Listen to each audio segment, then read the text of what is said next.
കേരളത്തോടുള്ള അവഗണന ശരിക്കും പാർലമെന്റിൽ ഫൈറ്റ് ചെയ്ത് പ്രകടിപ്പിക്കേണ്ട ഒരു കാര്യമാണ്. കാരണം നാളെ നിങ്ങളാണ് അധികാരത്തിൽ വരുന്നതെങ്കിൽ ഈ അവഗണനയുടെ ഭാരമേൽക്കേണ്ടത് നിങ്ങളാണ്. അപ്പോൾ കേരളത്തോടുള്ള അവഗണനയ്ക്കെതിരായിട്ടുള്ള പ്രതിഷേധത്തിൽ UDF എംപിമാർക്ക് എന്തോ ഒരു മടിയുണ്ടോ?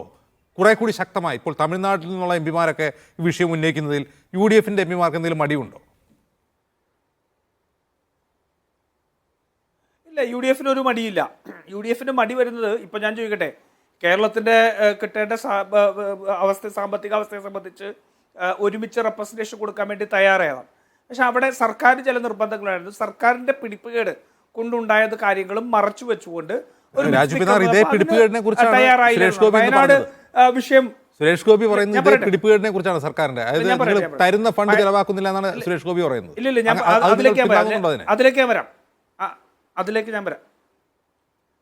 ഞാൻ വരാം. ഇപ്പോൾ വയനാട് ദുരന്തം സംബന്ധിച്ച് ഇഷ്യൂ ഉണ്ടായി. പ്രിയങ്ക ഗാന്ധിയുടെ നേതൃത്വത്തിൽ എല്ലാ എംപിമാരും ഒരുമിച്ചല്ലേ അതിനെ സംബന്ധിച്ച് അമിത്ഷായെ കാണാൻ വേണ്ടി പോയത്. ഇവിടെ ഒന്നുമല്ല, ജോർജ് കുര്യൻ പറഞ്ഞത് വിദ്വേഷപരമായ പ്രസ്താവനയാണ്, വസ്തുതാപരമായ പ്രസ്താവനയല്ല. വസ്തുതാപരമായ പ്രസ്താവനയാണെങ്കിൽ അതിനെ സംബന്ധിച്ച് മറുപടി കൊടുക്കാൻ ഞങ്ങൾക്കറിയാം. ഇത് വിദ്വേഷകരമായ പ്രസ്താവനയാണ്. അതാണ് ഞാൻ ആദ്യം പറഞ്ഞ BJPയുടെ ആശയം. ഞാൻ ചോദിക്കട്ടെ, ഈ കേരളം കേന്ദ്ര സർക്കാർ കാലാകാലങ്ങളിൽ എടുത്തിട്ടുള്ള പരിപാടികളെയെല്ലാം ഏറ്റവും ഫലപ്രദമായി ഇംപ്ലിമെന്റ് ചെയ്തു എന്നുള്ളത് കേരളത്തിന്റെ കുറ്റമായി മാറാൻ സാധിക്കുമോ? കേരളം ആരോഗ്യരംഗത്ത് ഒന്നാമതായിരുന്നു, ഹ്യൂമൻ ഡെവലപ്മെന്റ് ഇൻഡെക്സിൽ ഒന്നാമതായിരുന്നു, വിദ്യാഭ്യാസത്തിൽ വരുന്നു, പോപ്പുലേഷൻ കൺട്രോളിൽ ഏറ്റവും മികച്ച പ്രവർത്തനം നടത്തി. അങ്ങനെ മുഴുവൻ കേന്ദ്ര സർക്കാരിൻ്റെയും പരിപാടികൾ, ആ പരിപാടികളെ ഏറ്റവും എഫക്റ്റീവായിട്ട് നടത്തിയത് ഏത് ഗവൺമെൻറ് വന്നാലും എഫക്റ്റീവായിട്ട് നടത്തിയ പാരമ്പര്യമുള്ള കേരളമാണ്. അത് കേരളത്തിൻ്റെ പൗരബോധമാണ്. കേരളം സ്ത്രീ സാക്ഷരതയുടെ കാര്യത്തിൽ, അതുപോലെ തന്നെ സ്ത്രീകളെ എംപവർ ചെയ്തതിൻ്റെ കാര്യത്തിൽ വളരെ മുന്നോട്ട് പോയി. സാക്ഷരതാ പ്രസ്ഥാനവും അതുപോലെ തന്നെ കുടുംബശ്രീയും ജനശ്രീയും ഉൾപ്പെടെയുള്ള എല്ലാ എഫേർട്ടുകളും ഉണ്ട്. ആ എഫേർട്ടുകളെല്ലാം മുന്നോട്ട് പോയി സ്ത്രീ ശാക്തീകരണത്തിൽ ഏറ്റവും നല്ലതായി. അത് കേരളത്തിനെ അവഗണിക്കാനുള്ള ആയുധമാക്കി മാറ്റാൻ പറ്റുമോ? ജോർജ് കുര്യൻ രാഷ്ട്രീയ പ്രവർത്തകനാണ്. ജോർജ് കുര്യൻ കേരളത്തിൻ്റെ സാഹചര്യങ്ങളെക്കുറിച്ച് കൃത്യമായ ബോധ്യമുണ്ടെങ്കിൽ ചുരുങ്ങിയ പക്ഷം അതിനകത്ത് മിണ്ടാതിരിക്കാനുള്ള മാന്യതകളും കാണിക്കണ്ടേ? ഈ നാടിനെ അപമാനിക്കാവോ?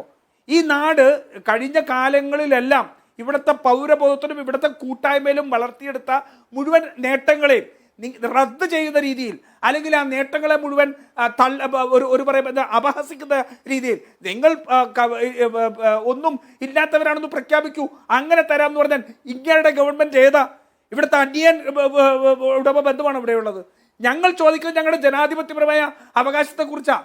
ഞങ്ങൾ കൊടുക്കുന്ന നീതി, കേരളത്തിൽ ഞാനും അജംസും രാഹുൽ ഈശ്വറും റഹീമും എല്ലാവരും കൊടുക്കുന്ന നീതി, ആ നീതി ഈ നാടിൻ്റെ വികസനത്തിന് വേണ്ടി ഉപയോഗിക്കുക എന്നുള്ളത് ഞങ്ങളുടെ ജനാധിപത്യപരമായ അവകാശമാണ്. ഫെഡറലിസം ആണ് അതിൻ്റെ അടിസ്ഥാന തത്വം. അതിനെ തള്ളിപ്പറയുകയും അതിനു പകരം BJPയുടെ കേരള വിരുദ്ധ രാഷ്ട്രീയത്തിൻ്റെ വക്താവായി ജോർജ് കുര്യൻ മാറുന്നു എന്നുള്ളതാണ്. ഞങ്ങളും CPM തമ്മിലുള്ള കണക്കുകളെ സംബന്ധിച്ചോ അല്ലെങ്കിൽ മറ്റ് ഭരണ നടപടികളെ സംബന്ധിച്ചുള്ള തർക്കം അജിംസ് ഇതിനകത്ത് കൊണ്ടുവരാൻ നോക്കണ്ട.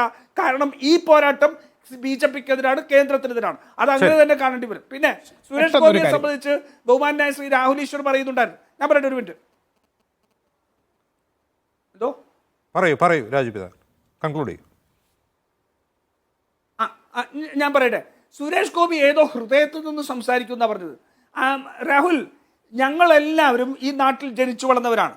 ഈ നാട്ടിൽ ഭരണഘടനയുള്ള നാട്ടിൽ എല്ലാവരും തുല്യരാണെന്നും നീ നായനായിട്ട് ജനിച്ചത് കൊണ്ട് നീ ഉന്നതകുലജാതനല്ല എന്നുള്ളതും ഈ നാട്ടിൽ നടക്കുന്ന മനുഷ്യരെ എല്ലാം ഒന്നായി കാണണമെന്നും ഞങ്ങൾക്ക് ഏതെങ്കിലും ജാതിബോധമുണ്ടെങ്കിൽ ആ ജാതിബോധത്തെ മുഴുവൻ മനസ്സിനകത്തിട്ട് ചവിട്ടി അരച്ച് തീർക്കണം എന്ന് പറഞ്ഞു തന്ന അച്ഛൻ്റെയും അമ്മയുടെയും മകനാണ് ഞാൻ. അല്ലാതെ ഞാൻ രാഷ്ട്രീയക്കാരെ കൊണ്ട് പറയുന്നതല്ല. ഞങ്ങൾക്കകത്തുള്ള ജാതിബോധത്തെ ചവിട്ടി അരക്കണമെന്ന് പഠിപ്പിച്ചത് ഞങ്ങളുടെ മാതാപിതാക്കളാണ്, ഞങ്ങളുടെ സമൂഹമാണ്. ആ മാതാപിതാക്കളുടെയും സമൂഹത്തിൽ നിന്നും പാഠം പഠിക്കാൻ കഴിയാത്ത ഒരാളായിട്ട് സുരേഷ് ഗോപിയെ കാണേണ്ടി വരും. അയാൾ അതൊന്നുമല്ല, ഏറ്റവും വലിയ കാപട്യക്കാരനാണ്. ഇവിടെ പറഞ്ഞല്ലോ. ഞാൻ ചോദിക്കട്ടെ, അങ്ങയുടെ ചലച്ചിത്രത്തിന്റെ ഇതിൽ നിന്നല്ലേ മമ്മൂട്ടി എന്ന് പറയുന്ന മനുഷ്യന്റെ ഒരു സിനിമ പുഴു എടുത്ത് അയാൾക്കെതിരെ ഇത്രമാത്രം വലിയ ഇസ്ലാമോഫോബിയയുടെ ആക്രമണം നടന്നത്?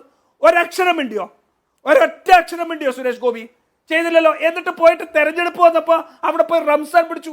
30 കൊല്ലമായിട്ട് റംസാൻ പിടിക്കുക. നമ്മൾ ആരും അറിഞ്ഞിട്ടില്ലല്ലോ. ഇതിനു മുമ്പ് റംസാൻ പിടിക്കാത്ത സുരേഷ് ഗോപി സാധാരണ മനുഷ്യനൊന്നും ആയിരുന്നില്ലല്ലോ. സുരേഷ് ഗോപി കുറെ നാളുകളായിട്ട് BJP-യുടെ നേതാവാണ്, MP ആയിരുന്നു, അല്ലെങ്കിൽ സിനിമ നടനാണ്, സൂപ്പർ സ്റ്റാർ ആയിരുന്നു. അയാൾ പോയിട്ട് ഒരു നോമ്പ് പിടിച്ചാൽ നമ്മളൊക്കെ അറിയില്ലായിരുന്നോ? അവിടെ പോയിട്ട് ഒരു മറ്റേ കിരീടം വെച്ചത് എന്തിനാണെന്ന് നമുക്ക് എല്ലാവർക്കും അറിയാലോ. സ്വന്തം മകളുടെ വിവാഹം പോലും എന്തിനായിരുന്നു എന്നുള്ള സംശയങ്ങൾ നാട്ടിൽ നിൽപ്പുണ്ട്.